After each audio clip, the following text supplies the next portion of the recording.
Welcome students. तो आप सभी का अपने channel Hindi study and poetry में मैं हार्दिक अभिनंदन और स्वागत करता हूं। तो आज मैं आप लोगों के लिए वितान की एक बहुत ही इंपॉर्टेंट वीडियो लेकर आया हूं। मुझसे अधिकतर बच्चे कह रहे थे कि सर जो अतीत में दबे पांव है वो बहुत ही कठिन पाठ है, उससे समझ में नहीं आ रहा हम क्या पढ़े। और अगर आप सीबीएसई के स्टूडेंट्स हो तो आप लोगों को पता होगा कि वितान से आप लोगों के पास 10 एमसीक्यू आएंगे प्लस 4 मार्क्स के क्वेश्चन आंसर आएंगे। तो एमसीक्यू तो ज्यादा मैटर करते हैं, इसलिए आपने क्वेश्चन आंसर को बारीक से पढ़ना है। जब आप बारीकी से पढ़ोगे तभी आप एमसीक्यू कर पाओगे। तो 4 नंबर के ये सीबीएसई बोर्ड में क्वेश्चन आंसर वितान से और 10 मार्क्स के एमसीक्यू हैं। सीबीएसई बोर्ड की बात कर रहा हूं।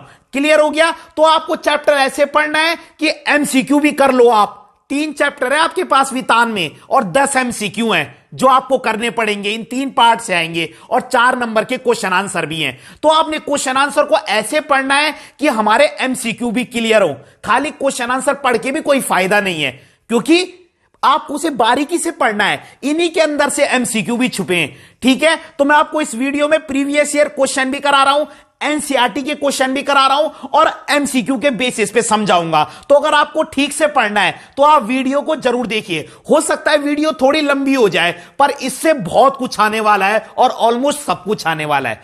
क्लियर हो गई बात? तो अब हम समझेंगे। देखो, सबसे पहले क्या एमसीक्यू आ सकते हैं। मैं एमसीक्यू की बात कर रहा हूं। अतीत में दबे पांव पाठ के लेखक का क्या नाम है? तो इस पाठ के लेखक का नाम है ओम थानवी। अतीत में दबे पांव पाठ के लेखक का नाम क्या है? ओम थानवी। क्लियर है? अब यह पाठ क्या है? क्या है का मतलब, यह पाठ एक कहानी की फॉर्म में लिखा गया है, यह पाठ एक नॉवेल की फॉर्म में लिखा गया है, उपन्यास मतलब यह पाठ एक नाटक है। क्या है? तो इनमें से कुछ नहीं है। यह पाठ है यात्रा वृतांत। अब क्या होता है यात्रा वृतांत? जिस चैप्टर में लेखक अपनी किसी यात्रा का वर्णन करता है, जैसे मैं कहीं घूमने के लिए जाऊं और मैंने अपने घूमने के अपने एक्सपीरियंस के बारे में लिख दिया कि मैं वहां गया, तो वो एक यात्रा वृतांत होगा। तो इसमें ओम थानवी ने अपनी कहां की यात्रा का वर्णन किया है? सिंधु घाटी सभ्यता की।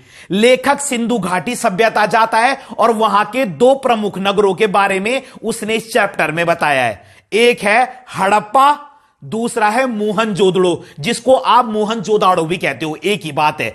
ठीक है? तो लेखक ओम थानवी कहां जाता है? सिंधु घाटी सभ्यता। और इस पाठ में किन 2 नगरों की बात हुई है? हड़प्पा मोहनजोदड़ो, हड़प्पा मोहनजोदड़ो। और इन दोनों में भी ज्यादा किसकी बात हुई है चैप्टर में? मोहनजोदड़ो की। पता हड़प्पा की बात क्यों नहीं हुई? क्योंकि हड़प्पा के जो ज्यादातर प्रूफ थे ना, वो जब वहां रेल लाइन बिछरी थी ना बाद में डेवलपमेंट के दौरान, तो उसके ज्यादातर प्रूफ मिट गए। अब रेल लाइन बिछ गई तो सारे प्रूफ मिट गए। तो इस पाठ में ज्यादा मोहनजोदड़ो का वर्णन हुआ है। जब आप ये चैप्टर पढ़ोगे ना, ये सब पहले के पेज में बता रखा है। तो ये सिंधु घाटी सभ्यता के 2 प्रमुख नगर थे। कौन? हड़प्पा, मोहनजोदड़ो। चैप्टर में किसका ज्यादा वर्णन हुआ है? मोहनजोदड़ो का। हड़प्पा का क्यों नहीं हुआ? क्योंकि उसके ज्यादातर प्रूफ, ज्यादातर साक्ष्य रेल लाइन बिछने के दौरान मिट गए थे। तो ये मैं एमसीक्यू के बेसिस पे बताए मेरे 5 क्वेश्चन। फिलहाल के लिए 5 क्वेश्चन हो गए। राइटर का नाम ओम थानवी। अतीत में दबे पांव क्या है? यात्रा वृतांत है। इसमें लेखक ने किस जगह का वर्णन किया है? सिंधु घाटी सभ्यता के 2 प्रमुख नगर हड़प्पा, मोहनजोदड़ो। ज्यादा किसका किया है? मोहनजोदड़ो का। हड़प्पा का ज्यादा वर्णन क्यों नहीं मिला? क्योंकि उसके अधिकतर साक्ष्य, अधिकतर प्रूफ रेल लाइन बिछने के दौरान मिट गए थे हड़प्पा के। तो चैप्टर में मोहनजोदड़ो का ही ज्यादा वर्णन है, 90%। डन। अब हम प्रश्नोत्तर पर आते हैं। देखिए पहला प्रश्न क्या है? प्रश्न को समझिए, समझना पड़ेगा आपको, क्योंकि एमसीक्यू आएंगे और एमसीक्यू अब स्टेटमेंट वाले आते हैं। आप पेपर उठाना, सैंपल पेपर उठाना या कुछ भी करना, एमसीक्यू अब सीधे सीधे नहीं आते एक वर्ड के कि यशोधर बाबू के बेटे की तनख्वाह कितनी थी? 1500 रुपए। इस टाइप के अब एमसीक्यू का जमाना नहीं रहा। अब एमसीक्यू स्टेटमेंट वाले आते हैं, लंबे लंबे, थोड़े से समझने वाले, मिलान करने वाले, जो बच्चे का टाइम व्यतीत करे, टाइम ले उसका। समझ रहे हो? तो अब एक एक वर्ड के एमसीक्यू का जमाना नहीं रहा है। क्लियर हो गई बात? आपको समझना पड़ेगा क्या कह रहे हूं। तो देखो पहला प्रश्न क्या है? जो सिंधु घाटी सभ्यता थी ना, वो साधन संपन्न थी। मतलब सिंधु घाटी सभ्यता उस समय के हिसाब से बहुत साधन संपन्न थी। मतलब वहां सब कुछ फैसिलिटीज थी। अब ये मत कहना सर वहां पिक्चर हॉल भी था, सर वहां ये भी था। वो उस समय के हिसाब से कह रहे, समझो उस समय के हिसाब से वो बहुत डेवलप थी, पर वहां भव्यता का आडंबर नहीं था। मतलब वो सभ्यता जो थी बहुत साधन संपन्न थी, वहां सब फैसिलिटीज थी, पर वहां दिखावा नहीं था। वो लोग दिखावा नहीं करते थे कि घर बड़े बड़े बना दिए दिखावे करने के लिए, ऐसा वहां कुछ नहीं था। अब मैं बताऊंगा क्यों। आपको ऐसे पॉइंट बताने हैं जो ये प्रूफ करें कि सिंधु घाटी सभ्यता में दिखावा नहीं था। समझ गए आप प्रश्न का मतलब? प्रश्न का मतलब समझना पड़ेगा। यहां से एमसीक्यू भी आ सकता है। सिंधु घाटी सभ्यता में क्या नहीं था? भव्यता का आडंबर नहीं था, बहुत सुंदरता का, शो ऑफ करने का, दिखावा का सीन नहीं था वहां सिंधु घाटी सभ्यता में। यह आप कैसे कह सकते हो? आपको बताना पड़ेगा। तो सबसे बेस्ट है पॉइंट में लिखो। देखो पहला पॉइंट क्या है? मकान छोटे पर सुंदर थे। क्या यह पॉइंट प्रूफ करता है कि वहां दिखावा नहीं था? बिल्कुल प्रूफ करता है। सिंधु घाटी सभ्यता जो थी ना, वहां के मकान क्या है? छोटे थे पर सुंदर थे। तो इससे क्या प्रूफ चलता है? क्या प्रूफ होता है कि सिंधु घाटी सभ्यता में क्या नहीं था? दिखावा नहीं था, आडंबर नहीं था। आडंबर का मतलब दिखावा ही होता है। तो मकान छोटे थे पर सुंदर थे। दूसरा, लोग तांबे का प्रयोग करते थे। एमसीक्यू में आ सकता है सिंधु घाटी सभ्यता के लोग किसका प्रयोग करते थे? तांबे का। इसीलिए वहां की सभ्यता को क्या बोला गया है? ताम्रकालीन सभ्यता। सिंधु घाटी सभ्यता कैसी थी? ताम्रकालीन सभ्यता। एमसीक्यू के हिसाब से बता रहा हूं, नोट करते रहो, जबरदस्त बता रहा हूं। तो पहला, मकान छोटे थे सुंदर थे। दूसरा, लोग तांबे का प्रयोग करते थे। तीसरा, बैलगाड़ी का प्रयोग करते थे। तो इससे क्या प्रूफ होता है? वहां दिखावा नहीं था। अब बैलगाड़ी में जा रहे लोग, तो क्या वो शो ऑफ कर रहे हैं? घरों पर चित्रकारी थी। कितना अच्छा लगेगा अगर घरों की दीवारों पर हाथों की चित्रकारी होगी। दिखावा नहीं है, ये उनकी कला है। आगे बात समझ में। बर्तनों पर चित्रकारी थी। देखो कितना सुंदरता है, बर्तनों पे हाथ से चित्रकारी कर रही की है। दिखावा नहीं है, ये उनका कला के प्रति प्रेम है। अब देखो मैं आपको एक और ट्रिक बताता हूं, एक और प्रश्न का आंसर यहीं से बनेगा। सिंधु घाटी सभ्यता एक कला प्रिय सभ्यता थी। स्पष्ट कीजिए।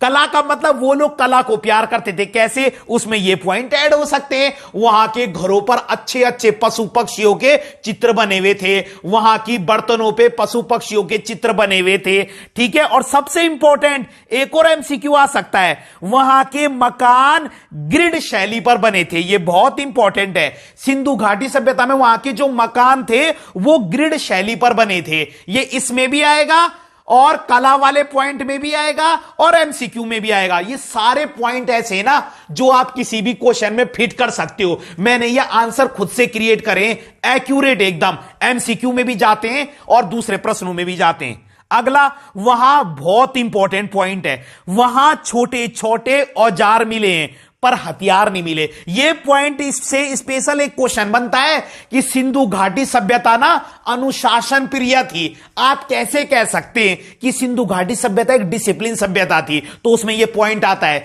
कि जब सिंधु घाटी सभ्यता की खुदाई हुई ना, तो वहां औजार तो मिले लेकिन हथियार नहीं मिले। इसका मतलब वहां ऐसे हथियार नहीं मिले जिनसे किसी दूसरे को नुकसान पहुंचाया जा सके। औजार मिले छोटे मोटे लेकिन हथियार नहीं मिले। स्पेशलिस्ट इस पॉइंट से क्वेश्चन बन सकता है। डन। और अगला देखो, वहां बड़े बड़े मंदिर और महल नहीं मिले। इस क्वेश्चन से भी स्पेशल एक क्वेश्चन बन सकता है इस पॉइंट से। क्या?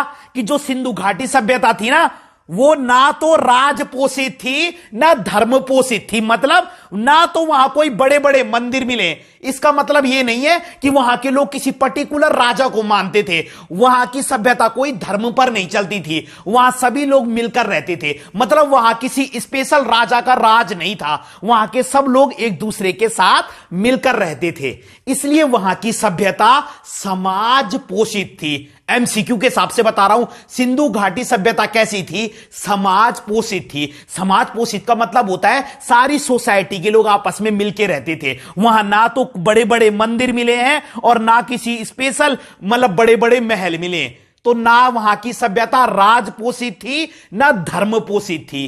कैसी थी? समाज पोषित। ना वहां किसी विशेष धर्म को माना जाता था, ना किसी विशेष राजा का राज शासन था। वहां के लोग मिलजुल कर रहते थे। वहां ना हथियार नहीं मिले जिससे एक दूसरे को नुकसान पहुंचाया जा सके। तो ये सारे पॉइंट लिख देना। इससे क्या पता चलता है? इससे यह पता चलता है कि सिंधु घाटी सभ्यता साधन संपन्न थी पर उसमें आडंबर नहीं था। अब देखो ये सारे पॉइंट देखना, इससे 4 क्वेश्चन बन जाएंगे, 4 इसी इससे।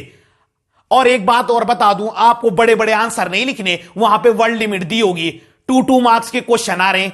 क्लियर हो गई बात? तो क्या लिखोगे आप इतने से में? तो आपको छोटे छोटे ही आंसर लिखने, वर्ड लिमिट दी होगी 30 to 40 वर्ड्स। तो 40 वर्ड्स में रामायण थोड़ी लिखनी है हमने। बच्चों को बहुत कंफ्यूजन रहता है कि सर हमें कितने वर्ड्स लिखने हैं। आप लोग कहते हो मुझे ये कि सर हमारे टीचर कहते हैं मार्क्स नहीं देते। आपके टीचर आपको मार्क्स नहीं देते। बोर्ड एग्जाम में तो रूल चलता है ना, बोर्ड एग्जाम में तो ये नियम होता है कि आपको इतने वर्ड्स का आंसर लिखना है। तो जब 40 वर्ड्स का लिखना है या 50 वर्ड्स का लिखना है तो मैं 100 वर्ड्स का क्यों लिखूंगा? आपके टीचर मार्क्स कट कर देते होंगे, बात अलग है, लेकिन बोर्ड एग्जाम में नहीं कट होंगे। बोर्ड एग्जाम में सीबीएसई का कोई रूल होता है और पॉइंट में आंसर तो सीबीएसई वाले खुद भी देते हैं। तो आपको पता नहीं ये कंफ्यूजन क्यों होता है कि सर हम पॉइंट में नहीं लिख सकते। सीबीएसई वालों ने जो सैंपल पेपर जारी किया है ना, उसकी जो उन्होंने आंसर की दी है, सीबीएसई वालों ने खुद दी है। आप देखो जरा, उसमें खुद उन्होंने आंसर पॉइंट में दिए। तो आप लोगों के टीचर अगर आपको यह कहते हैं ना कि पॉइंट में नहीं लिख सकते, तो ऐसा नहीं है, वो आपकी मर्जी है। आप पैराग्राफ में भी लिख सकते हैं, कोई प्रॉब्लम नहीं है, और पॉइंट में भी लिख सकते हैं। आपको वर्ड लिमिट पूरी करनी है और टू द पॉइंट आंसर मेरे हिसाब से ज्यादा बेटर है, क्योंकि इतने बड़े बड़े आंसर में किसी में फालतू रामायण पढ़ने का समय नहीं है। आ गई बात समझ में आप लोगों के? तो ये कंफ्यूजन में मत रहो आप। टीचर मार्क्स कट कर देते बात अलग है, बोर्ड एग्जाम में नहीं कटेंगे। डन। पहला प्रश्न समझ में आ गया कि सिंधु घाटी सभ्यता साधन संपन्न थी पर उसमें दिखावा नहीं था। प्रूफ करो इसे। तो क्या क्या पॉइंट लिया होता है मैंने? वहां के घर कैसे थे? छोटे थे पर सुंदर थे। दूसरा मैंने क्या बोला? वहां के लोग किस चीज का प्रयोग करते थे? तांबे का। इसलिए सिंधु घाटी सभ्यता को ताम्रकालीन सभ्यता बोला है। एमसीक्यू के लिए इंपॉर्टेंट है, ताम्रकालीन सभ्यता थी वो, क्योंकि वहां के लोग तांबे का प्रयोग करते थे, लोहे का नहीं करते थे उस समय। तीसरा, वहां के लोग किस पर चलते थे? बैलगाड़ी पर। डन। वहां के घरों पर क्या की रहती थी उन लोगों की? चित्रकारी। बर्तनों पर क्या की होती थी? चित्रकारी। और वहां बड़े बड़े मंदिर भी नहीं मिले, ना वहां क्या है बड़े बड़े महल मिले। डन। और दूसरा मैंने क्या बोला? वहां कैसे मिले? छोटे छोटे औजार मिले, वहां हथियार नहीं मिले। इससे क्या प्रूफ होता है कि सिंधु घाटी सभ्यता के लोग मिलकर रहते थे। वहां के लोग क्या हैं? समाज पोषित थे। याद रखना, ये बहुत इंपॉर्टेंट एमसीक्यू है। सिंधु घाटी सभ्यता समाज पोषित थी, ना वो धर्म पोषित थी, ना वो राज पोषित थी। धर्म पोषित का मतलब होता है वहां किसी पर्टिकुलर धर्म को नहीं माना जाता था और ना किसी वहां पर्टिकुलर राजा का शासन था। वहां के लोग मिलकर रहते थे आपस में, तभी वो सभ्यता अनुशासन प्रिय थी। वहां हथियार भी नहीं मिले जो तुम ये कह सको कि वहां के लोग लड़ाई झगड़े में इन्वॉल्व थे। डन। मैंने ये चैप्टर बहुत डीपली पढ़ा है।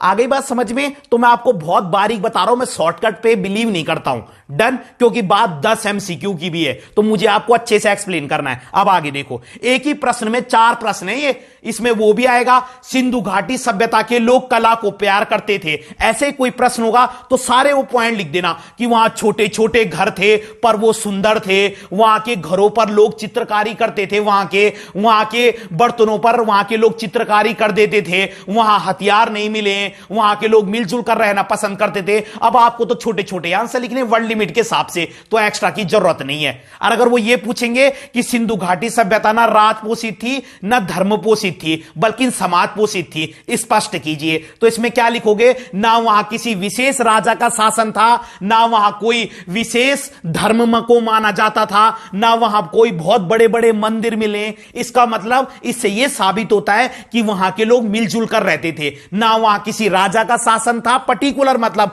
ना वहां कोई विशेष धर्म को माना जाता था। वहां के लोग आपस में मिलकर रहना पसंद करते थे। वहां हथियार भी नहीं मिले, तो हम ये नहीं कह सकते कि वहां के लोग लड़ते झगड़ते थे। आपको समरी में ही एक्सप्लेन करना है।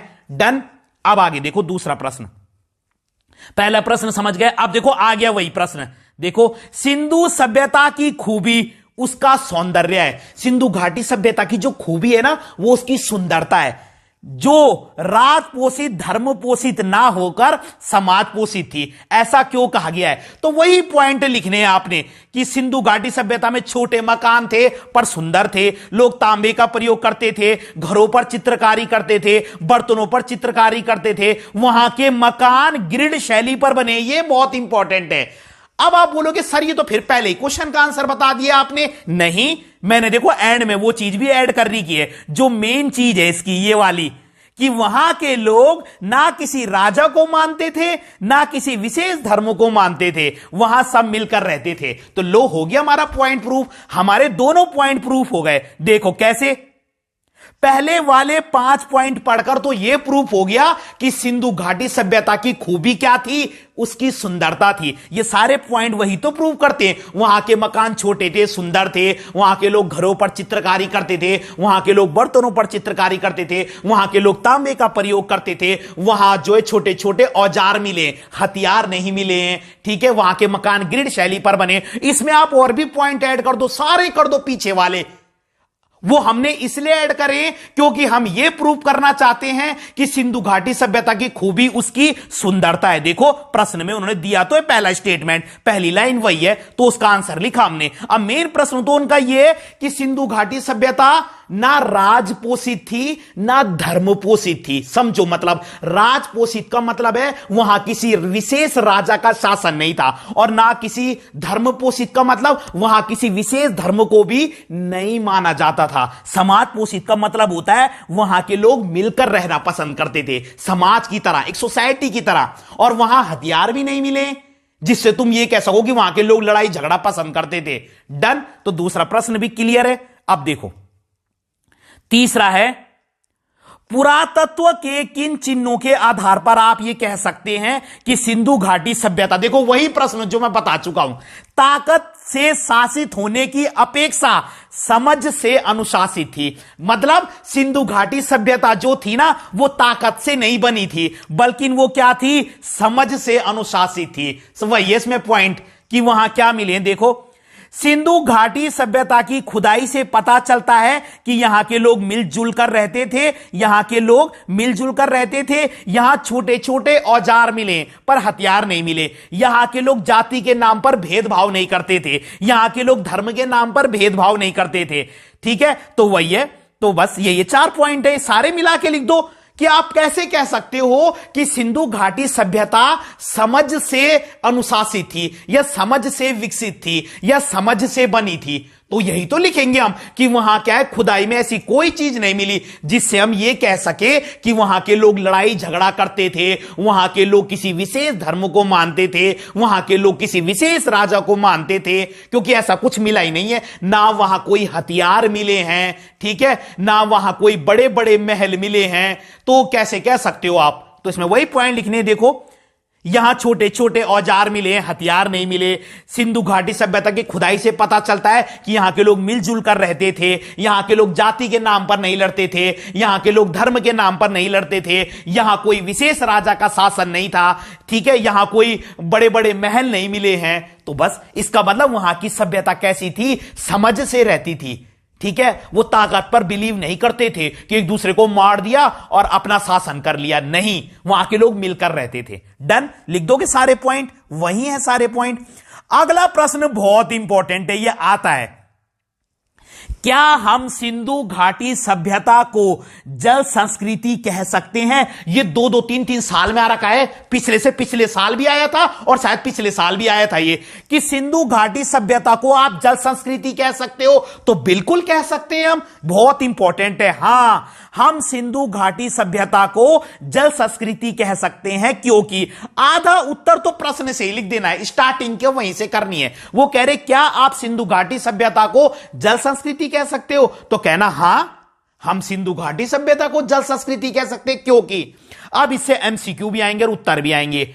वहां लगभग 700 कुएं थे, एमसीक्यू के लिए इंपॉर्टेंट है। सिंधु घाटी सभ्यता में कितने कुएं? 700 कुएं मिले लगभग। डन। तो एमसीक्यू में भी आएगा, और कुओं के अंदर पानी तो होगा, तो इससे यह पॉइंट भी प्रूव हो गया कि सिंधु घाटी सभ्यता जल संस्कृति थी। तो वहां लगभग 700 कुएं मिले, वहां सिंधु नदी बहती है, तभी तो उसका नाम सिंधु घाटी सभ्यता पड़ा, पास में ही सिंधु नदी बहती है। तीसरा, वहां कुंड भी थे। कुंड माने समझते हो ना, कुएं टाइप के होते हैं जिनमें पानी कुओं से आता था, एक कुंड था, मतलब वहां यज्ञ वगैरह भी होते थे बीच में। आगे बात समझ में, इससे भी प्रश्न आता है। तो वहां कुंड मिले हैं जिसमें पानी कुओं से आता था। एक पंक्ति में 8 स्नान घर है, बहुत इंपॉर्टेंट एमसीक्यू के लिए। वहां एक लाइन में 8 स्नान घर थे जिनमें लोग नहाते थे। क्लियर हो गई बात। और इनका जो मुंह है वो एक दूसरे की तरफ नहीं खुलता, अपोजिट साइड में खुलता था। अगला है, इतने बहुत हैं। और एक और बता देता हूं कि मतलब घर से गंदा पानी निकालने के लिए ना नालियां बनी हुई थी जिनसे गंदा पानी होकर एक हौज में जाता था। मतलब सारे स्नान घर से नालियां निकली हुई थी कि वहां से, ताकि गंदा पानी सारा एक हौज में गिर जाए। तो इस तरीके की भी वहां व्यवस्था थी। वहां जल निकासी की बहुत अच्छी व्यवस्था थी। निकासी का मतलब होता है एग्जिट। जो गंदा पानी है ना, जो ये स्नान घर का पानी जा रहा है, ये सारा पानी मिलकर नालियों के थ्रू एक ही हौज में गिरता था। तो सिंधु घाटी सभ्यता उस हिसाब से बहुत डेवलप थी उस समय के हिसाब से। तो ये सारे पॉइंट लिख देना। वहां 700 कुएं मिले हैं, पास में ही सिंधु नदी भी बहती थी, वहां कुंड भी मिले हैं जिसमें पानी कुओं से आता था। ये अलग कुएं, साफ पानी रहता था। यहां एक पंक्ति में 8 स्नान घर मिले जिनका मुंह एक दूसरे की तरफ नहीं खुलता है, एक दूसरे की तरफ थोड़ी खुलता है, अपोजिट साइड से खुलता है। डन। आगे बात समझ में, तो ये आप लिख सकते हो। और वो जो स्नान घर है उनसे जो गंदा पानी है वो नालियों के रास्ते होकर एक हौज में गिरता था। तो आपने इतना ही लिखना है। तो सिंधु घाटी सभ्यता जल संस्कृति है, बिल्कुल है, 100% है।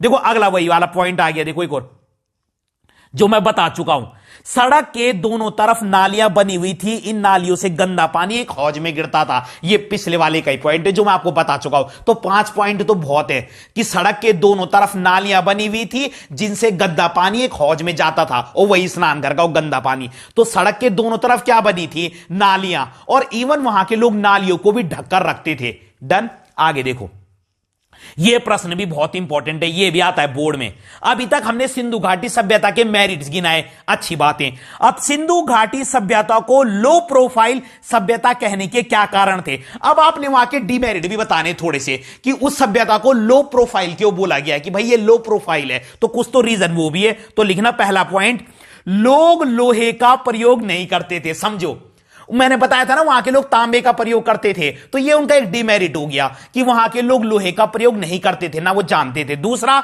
लोग चीजों को बनाने के लिए मिट्टी का प्रयोग करते थे।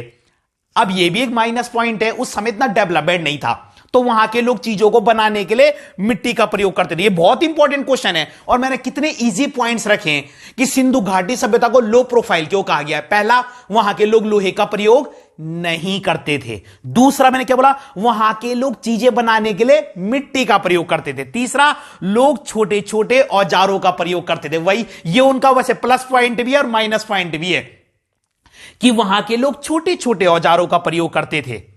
मकान छोटे छोटे थे, ये उनका डिमेरिट में भी, ये उनका प्लस पॉइंट भी है, डिमेरिट भी है कि मकान छोटे छोटे थे।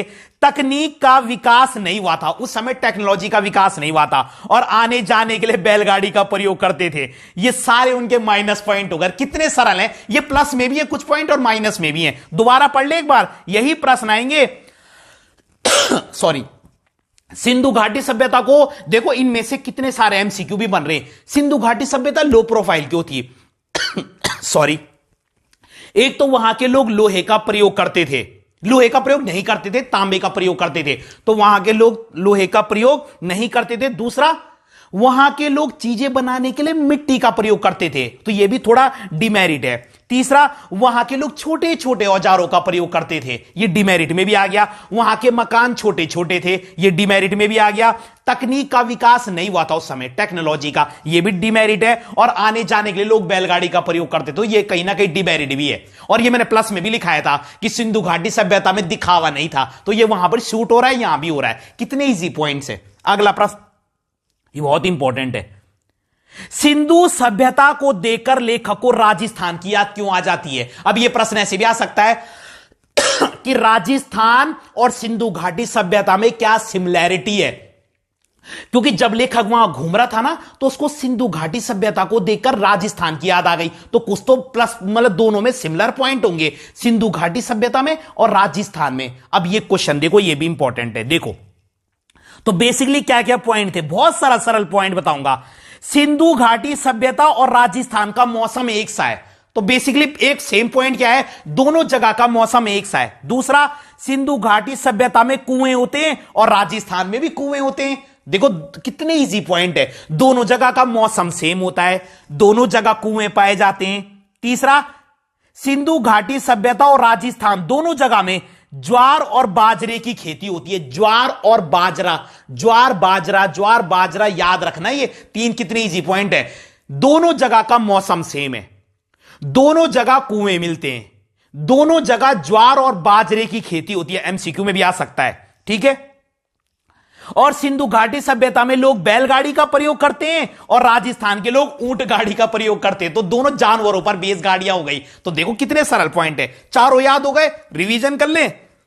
सिंधु घाटी सभ्यता और राजस्थान में क्या सिमिलैरिटी है, लेखक को सिंधु घाटी सभ्यता को देखकर राजस्थान की याद क्यों आ रही है। अब लेखक सिंधु घाटी सभ्यता में घूम रहा है और उसके माइंड में राजस्थान भी याद आ रहा है कि यार ये दोनों जगह सिमिलर है, क्या सिमिलैरिटी है दोनों में, क्या समानताएं हैं। तो दोनों जगह का मौसम एक सा है, दोनों जगह कुएं मिलते हैं, दोनों जगह ज्वार और बाजरे की खेती होती है, और राजस्थान के लोग, जैसे सिंधु घाटी सभ्यता के लोग बैलगाड़ी का प्रयोग करते हैं, राजस्थान के लोग ऊंट गाड़ी का प्रयोग करते हैं। तो चार बहुत है। अगला देखो, ठीक है, और दोनों जगह मिट्टी भी है, कहीं ना कहीं मिट्टी की भी प्रधानता थी, तो पांच हो गए। अगला है, देखो वही वाला पॉइंट आ गया, कला वाला, जो मैंने बोला था ना कि वहां के लोग कला को प्यार करते थे। कला से रिलेटेड क्या क्या पॉइंट थे वहां, मैंने बोला था ना कला में क्या क्या पॉइंट आएंगे, कि वहां के लोग ना कला प्रेमी थे, क्योंकि वहां के लोग घरों की दीवारों पर चित्रकारी करते थे, वहां के लोग बर्तनों पर चित्रकारी करते थे, वहां के जो घर हैं वो ग्रिड शैली पर बने, एक टेक्निक होती है ग्रिड शैली, उस हिसाब से बने। घर छोटे छोटे थे पर बहुत सुंदर थे। तो ये सारे पॉइंट आएंगे। देखो प्रश्न समझो, सिंधु घाटी सभ्यता के अवशेष, अवशेष माने जो वहां के प्रूफ मिले वहां से, वो तकनीकी सिद्धांत की अपेक्षा उसके आडंबर विहीन कला प्रेम को दिखाते। मतलब जब सिंधु घाटी सभ्यता की खुदाई हुई ना, तो वहां से जो प्रूफ मिले ना, वो ये बताते हैं कि वहां आडंबर नहीं था बल्कि प्रेम था। आडंबर का मतलब वही वाले बात आ गई, वहां दिखावा नहीं था, वहां कला का प्रेम था। तो कला का प्रेम का मतलब क्या होता है, कला यही तो होती है कि वहां के लोग घरों पर चित्रकारी कर रहे हैं, वहां के लोग बर्तनों पर चित्रकारी कर रहे हैं, वहां के मकान छोटे छोटे पर सुंदर बने हुए, वहां के मकान ग्रिड शैली पर बने हुए, वहां का गंदा पानी सारा क्या है एक हौज में जाकर गिरता है। तो ये सब एक कला ही तो है, ये सब एक टेक्निक का ही तो काम है। कला का मतलब केवल ड्राइंग ही थोड़ी होता है। आपने घरों को इस तरीके से बना रखा है कि गंदा पानी नालियों से होकर एक ही जगह पर गिर रहा है, यह भी तो एक कला है, समझो। तो वही पॉइंट है, ठीक है। तो वहां के लोग दिखावा नहीं करते थे, वहां के लोग घरों पर चित्रकारी करते थे, वहां के लोग बर्तनों पर चित्रकारी करते थे, मकान छोटे छोटे सुंदर थे, वहां के लोग अनुशासन में रहते थे, सड़क के दोनों तरफ नालियां पर। ये सारे पॉइंट मैं ऑलरेडी बता चुका हूं। मैं ऐसे पॉइंट लिखवाता हूं जो कई सारे क्वेश्चन के आंसर में फिट होते हैं। फिट करना आपको आना चाहिए। डन। तो कला से रिलेटेड ये वाले पॉइंट हो गए। लोग घरों पर चित्रकारी करते थे, बर्तनों पर चित्रकारी करते थे, वहां के मकान ग्रिड शैली पर बने थे, वहां के लोग अनुशासन से रहते थे, वहां के मकान छोटे थे पर सुंदर थे, वहां का जो गंदा पानी है वो नालियों से होकर कहां जाता था, हौज में गिरता था। तो ये सारे कला का ही तो नमूना है। और वहां की नालियां ढकी भी थी, ये भी है। बहुत सारे पॉइंट है लिखने के लिए। अगला है, इस पाठ के आधार पर बताइए कि जो पर्यटक है, पर्यटक माने जो वहां घूमने के लिए जा रहे हैं, वो कौन से 3 फेमस स्थल देख सकते हैं। यह बहुत इंपॉर्टेंट प्रश्न है। पता क्यों है ये इंपॉर्टेंट, इससे ढेर सारे एमसीक्यू बन सकते हैं। उस बेसिस पे ये इंपॉर्टेंट है कि अगर पर्यटक मोहनजोदड़ो में जाएंगे ना, तो वो कौन सी 3 चीजें देख सकते हैं जो लेखक ने भी देखी थी। सबसे पहले कुंड। अब इससे देखो ढेर सारे एमसीक्यू। कुंड, ये जो कुंड दिखा ना, जब लेखक ओम थानवी वहां घूम रहे थे ना, तो उनको एक कुंड दिखता है, महाकुंड या कुंड बोलो। इसकी क्या बात है बेटा, महाकुंड भी कह सकते हो, महाकुंड कुंड एक ही बात है। ये 40 फीट लंबा था, ये रटना पड़ेगा। 40 फीट लंबा था, 25 फीट चौड़ा था और 7 फीट गहरा था। एमसीक्यू में आ सकता है अगर उनको पेपर डिफिकल्ट लेवल का बनाना है, कि जो लेखक ने वहां महाकुंड देखा ना, महाकुंड पहली चीज है वहां देखने लायक। महाकुंड 40 फीट लंबा, 25 फीट चौड़ा, 40 फीट लंबा, 25 फीट चौड़ा और 7 फीट गहरा, ठीक है। और पक्की ईंटों से बना था वो। इसके तीन ओर साधु के कमरे थे, साधु लोग रहते थे इसके तीन तरफ, और इस कुंड का प्रयोग पवित्र कार्य के लिए होता था, पवित्र कोई अनुष्ठान वगैरह के लिए, पवित्र कामों के लिए। तो ये कुंड से रिलेटेड पॉइंट भी हो गए। 2 नंबर में भी आ सकता है ये प्रश्न कि भाई महाकुंड की विशेषताएं बताइए, तो भी ये पॉइंट लिखोगे। एमसीक्यू में भी ये पॉइंट लिखोगे, और अगर कौन से 3 स्थल देख सकते हैं पर्यटक, तो भी ये पॉइंट लिखोगे। तो बताओ ये प्रश्न कितना इंपॉर्टेंट है। तो कुंड के बारे में क्या क्या है? 40 फीट लंबा, 25 फीट चौड़ा, 7 फीट गहरा। ये 3 तो रटने पड़ेंगे, देखो मेजरमेंट वाली चीजें। और ये तो लिख दोगे पक्की ईंटों से बना था वो महाकुंड, उसके 3 ओर साधु के कमरे थे और उसमें पवित्र काम होते थे। डन, क्लियर हो गई बात। अब है दूसरी चीज स्नान घर। इसमें 2 ही पॉइंट याद रखने बस जी। बेसिकली आपको कुंड वाला याद करना है। स्नान घर में तो 2 ही पॉइंट है जो अब मैं बता चुका हूं। वहां एक पंक्ति में 8 स्नान घर थे, एमसीक्यू में आ सकता है। वहां एक लाइन में 8 स्नान घर थे जिनके दरवाजे एक दूसरे की तरफ नहीं खुलते थे, अपोजिट साइड में खुलते थे, और इनके दरवाजे एक दूसरे की तरफ नहीं खुलते थे। तो ये तो याद हो गया होगा आपको। तीसरा बहुत इंपॉर्टेंट, अजायब घर। लेखक को वहां एक म्यूजियम भी मिला था। अजायब घर का मतलब होता है म्यूजियम। वहां क्या क्या चीजें मिली थी लेखक को? काला गेहूं, दिए, कंघी, मिट्टी के बर्तन, मिट्टी के कंगन, तांबे के बर्तन, पत्थर के औजार, सोने के गहने जो कि चोरी हो गए। सोने के गहने तो भाई लोगों ने पहले ही चुरा दिए। बस यही है। तो वहां के लोग कौन सी 3 चीज देख सकते हैं? वहां के लोग मतलब जो वहां घूमने जाएंगे पर्यटक, वो मोहनजोदड़ो में कौन सी 3 चीज देख सकते हैं? तो पहले तो आप याद रखो, पहली चीज थी कुंड या महाकुंड, दूसरी चीज थी स्नान घर, और तीसरी चीज थी अजायब घर। अजायब घर का मतलब म्यूजियम भी था वहां एक। डन, तो याद रखने आपने कुंड वाले वो 3 पॉइंट याद रखने ऊपर, बाकी कुछ प्रश्न नहीं है, एकदम इजी प्रश्न है। स्नान घर में क्या पॉइंट है? 2 ही तो है कि एक लाइन में 8 स्नान घर थे जिनके दरवाजे एक दूसरे की तरफ नहीं खुलते थे, बस यही बोला मैंने। और अजायब घर में क्या क्या मिला है? वहां काला गेहूं, अब इतना टाइम हो गया तो काला ही तो पड़ गया होगा गेहूं। काला गेहूं, मिट्टी के दिए, कंघी, मिट्टी के बर्तन, मिट्टी के कंगन, तांबे के बर्तन, पत्थर के औजार और सोने के गहने भी मिले थे जो कि चोरी हो गए थे। तो ये 3 स्थल वहां देख सकते हैं पर्यटक, और ये एमसीक्यू के बेसिस पे भी इंपॉर्टेंट है, स्पेशली कुंड के बारे में। अगला है सिंधु घाटी जो सभ्यता थी ना, वो अवशेषों के आधार पर बनाई गई एक धारणा है। इसके पक्ष और विपक्ष में तर्क दीजिए। अब मैं आपको जो ये सिंधु घाटी सभ्यता के बारे में इतनी बातें बता रहा हूं ना, ये कॉन्सेप्ट किस हिसाब से बना है, ये बुक में ये बातें किस बेसिस पे छपी हुई हैं? अवशेषों के आधार पर जो प्रूफ मिले। तो इसके तुमने पक्ष में भी तर्क देने और विपक्ष में कि ये बात सही है और ये बात गलत है, तुमने इस तरीके से बताना है। तो देखो मैं पहले समझा देता हूं। जैसे मान लो आपको कई प्रूफ मिले, तो इसके पक्ष में यही बातें लिखोगे आप कि जब वहां खुदाई हुई थी तो खुदाई के दौरान ऐसी चीजें मिली है जिसके आधार पर आप कह सकते हो कि यह बात सच्ची है जो लिखी गई है। और विपक्ष में यह तर्क दे सकते हो कि खुदाई के आधार पर आप नहीं कह सकते, क्योंकि कई बार लोग किसी चीज का बढ़ा चढ़ाकर वर्णन कर देते हैं। अब हमने तो देखा नहीं है ना कि किसको क्या मिला था वहां पर, समझो। तो तुमने दोनों तरफ से पॉइंट देने। तो पक्ष में क्या तर्क लिखोगे? सिंधु घाटी की खुदाई से पता चलता है कि इस सभ्यता में छोटे छोटे घर थे, कुएं थे, लेकिन इसके कोई लिखित सबूत नहीं है। ठीक है। और विपक्ष में तर्क दे देना, कुछ लोग मानते हैं कि अवशेषों के आधार पर किसी सभ्यता की कल्पना नहीं की जा सकती। कई बार चीजों को बढ़ा चढ़ाकर बताया जाता है। तो वो वही वाले प्रश्न पूछ रहे हैं कि जो सिंधु घाटी सभ्यता है ना, वो अवशेषों के आधार पर बनाई गई एक धारणा है। मैं तुम्हें ये बातें क्यों बता रहा हूं, ये बातें क्यों लिखी गई है? अवशेषों के आधार पर जो वहां प्रूफ मिले। तो तुमने इसके पक्ष में भी तर्क देना है, पक्ष में वही बातें लिखनी है। कौन सी? कि जब सिंधु घाटी सभ्यता की खुदाई हुई तो वहां ऐसी चीज मिली है कि आप कह सकते हो कि वहां मतलब जैसे औजार मिले छोटे छोटे, वहां छोटे छोटे घर के नमूने मिले थे। और विपक्ष में तर्क दे देना कि अवशेषों के आधार पर आप ये नहीं कह सकते कि यहां कैसी सभ्यता थी, क्योंकि कई बार लोग बढ़ा चढ़ाकर भी लिख देते हैं। बस यही है। तो मैंने आपको ऑलमोस्ट सारा चैप्टर बता दिया है। अभी भी मैं ये नहीं कहूंगा, लेकिन मोस्टली चीजें बता दी 90%। बाद में मैं एमसीक्यू की भी स्पेशली एक वीडियो लाऊंगा। मैंने ऑलरेडी बनाई है, लेकिन मैं फिर से लाऊंगा और बहुत तगड़ी वीडियो लाऊंगा एमसीक्यू की। 100 एमसीक्यू से भी ज्यादा करवाऊंगा डिटेल में। डन। तो मुझे अपना फीडबैक जरूर दीजिएगा, आपको वीडियो से पढ़ के कैसे लगा। ठीक है। और आप क्या चाहते हैं, किस तरीके से चाहते हैं, किस चैप्टर को चाहते हैं। तो अगर आपको वीडियो पसंद आई हो तो लाइक कीजिएगा, कमेंट कीजिएगा, और अगर आप चैनल को नए हैं तो चैनल को सब्सक्राइब जरूर कीजिएगा और शेयर जरूर